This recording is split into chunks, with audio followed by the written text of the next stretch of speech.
Hello and welcome back to I'm on Your Side Tennis. Today we're going to be working with a 4-5 adult tournament player on his forehand.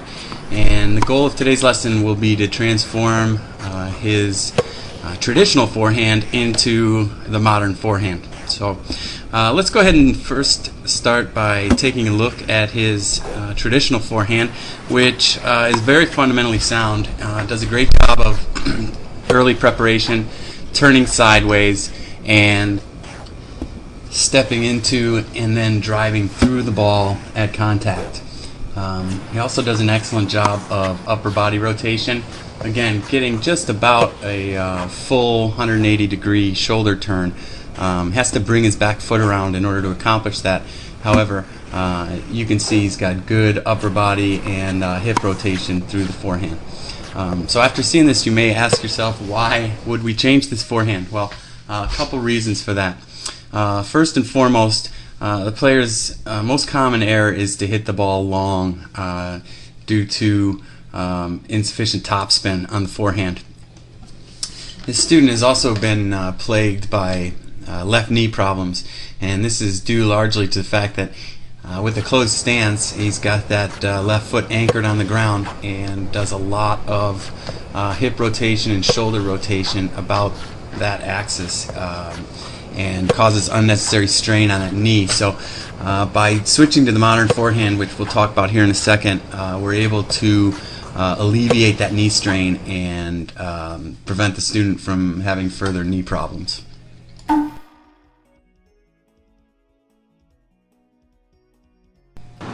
The modern forehand takes advantage of power loading from the ground up, and the student's going to use a slightly open stance, load up some power in the right leg, and this power then is transferred up through the leg into the hips and through the shoulder rotation through impact. This is often referred to as the kinetic chain, and this chain begins, like I said, from the ground up, and power is transferred through the legs, up through the hips, in the rotation of the hips and rotation of the shoulders. The biggest difference between the traditional forehand and the modern forehand is where the power is derived from. In the traditional forehand, it's more of a linear momentum based forehand. In other words, the student will turn sideways and step and hit through the ball, moving more side to side. Whereas in the modern forehand, the power is built off of angular momentum, and what the student's going to try to do is load up as much power from the ground up in that right leg with an open stance, and then transfer that power up through the rotation of the hips and the shoulders. But it happens more spinning about an axis or rotating about an axis. And on this clip here, you can see I've drawn a long rectangular box that sort of shows how the student moves from left to right through the traditional forehand. And on the modern forehand, it's more as if he's exploding and coming up and out of a barrel and spinning inside the barrel. So what this allows the student to do is the two things we talked about at the beginning of the lesson. That is put more topspin on the ball because we're loading from the ground up, and also alleviate the pressure on that left knee. You can see that as he makes contact and as all the rotation in the forehand is happening, his left foot is actually off the ground, so there's absolutely no strain on that left knee. A couple of ways this modern forehand's been described is as loading up power in that right leg and then exploding up and transferring that power into hip and shoulder rotation. Another way to think about it is, and this is the way that James Blake refers to it, as a sit and lift. Now let's go ahead and compare these two forehands on the same screen. First we'll do them side by side, and you can see quite a difference here. Now I'm going to put them on top of one another, and finally let's superimpose the images. And as you can see, this is the where you can see the biggest difference in the traditional versus the modern forehand. The closed stance versus the open stance, and also look at how much more loading there is in the legs.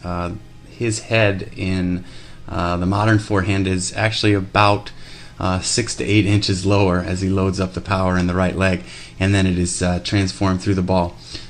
Not a lot of the arm movement and upper body shoulder rotation has been changed in this forehand at all. It's mostly in the leg loading and transferring of power, utilizing angular momentum as opposed to linear momentum. So thanks for tuning in to I'm on Your Side Tennis. Again, if you'd like a video analysis lesson of your own, please contact me at 630-430-9187. We'll see you next time.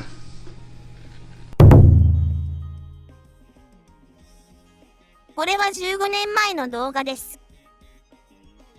昔なので画像が荒いです。これは参照元はコピーで、元々のダン・ブラウンさんはどこかに行ってしまったんだと思われます。非常に優れた動画です。実は元映像はたった2本のフォアハンドだけ。フォアハンドに関する動画はいろいろ見たんですが、これより優れた解説動画は見つかりませんでした。私はもともとオープンスタンスができていたんで、テニス自体は何も変わりませんでしたが、この動画はアプローチ手法が素晴らしい。デモの人がステップインでやっても上手すぎるという点がありますが、非常にわかりやすいです。こちらが真剣にやっている悪い動きの例です。他にも真剣にやっている悪い動きはないかと探したんですがありませんでした。こんな感じになります。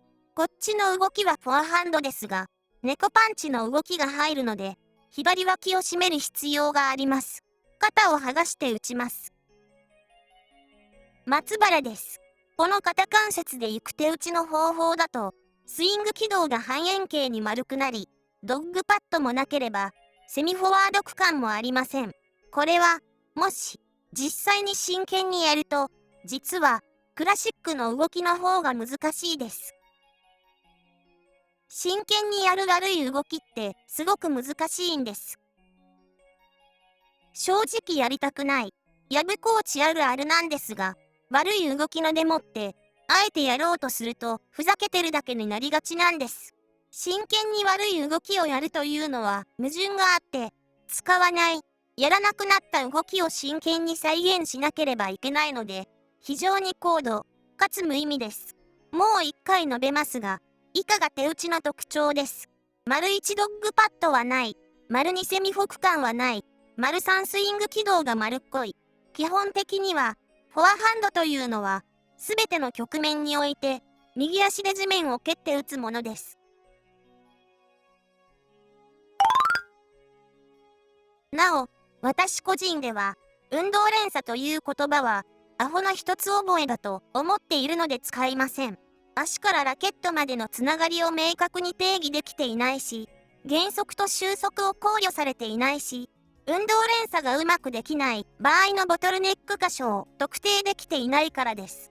体の各部の連結パワーの数値化は、連結箇所が2つまでなら簡単なんですが、3つを超えたあたりから恐ろしく複雑になります。まあ、私はアホワードは使いません。このダン・ブラウンさんの説明はとにかく簡略化されていて、わかりやすいので、運動連鎖、キネティックチェーンとして説明されていても、雰囲気だけで言いたいことがわかるので、非常に良いと思います。モダンとクラシックが上手に比較されているのが非常に良いし、運動連鎖の起点は地面としっかり定義されているのも良いと思います。